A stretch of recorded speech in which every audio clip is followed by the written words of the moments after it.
parent who's losing the additional time with the child, it's a whole transition for that. I mean, it's a transition for everybody, right? But for that parent, yeah, it's deeply sad. And to go back to what you said at the beginning, it's really their child launching long before they ever anticipated. I mean, I think we both, or we talked about this earlier, that you expect your child to sort of launch after high school, but if they start launching in ninth grade, they're not really launching, but it feels like they're launching because they're going to spend so much more time at their other parents' house, that you have to process that loss of them in a way that's premature and long before it was expected. There's so much grief around that. And I would really encourage that parent who's experiencing that grief to process that themselves and to be able to separate that from their direct interaction with their child, if that makes sense. Because when you start imposing that on the child about how bad you feel and all the grief you're going through, Yeah.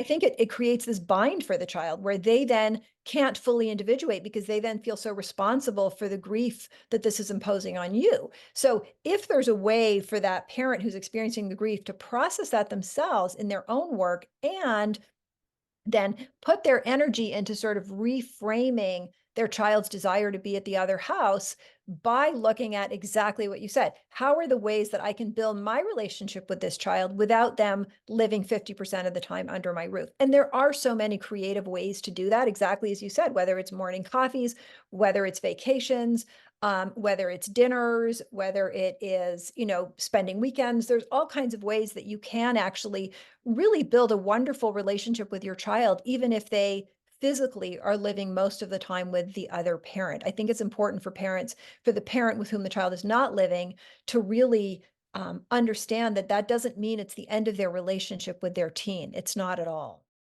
Hi, everyone. It's Susan Riggin here. I hope you enjoyed that short clip on the co-parenting in teens podcast that I did with Beth Kawaja. You can find the full episode on my YouTube channel, and don't forget to subscribe.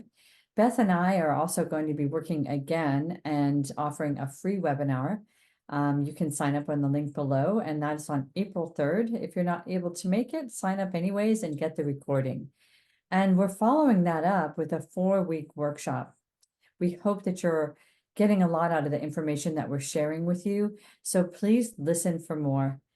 And all the information is in the link below. So look forward to connecting with you soon.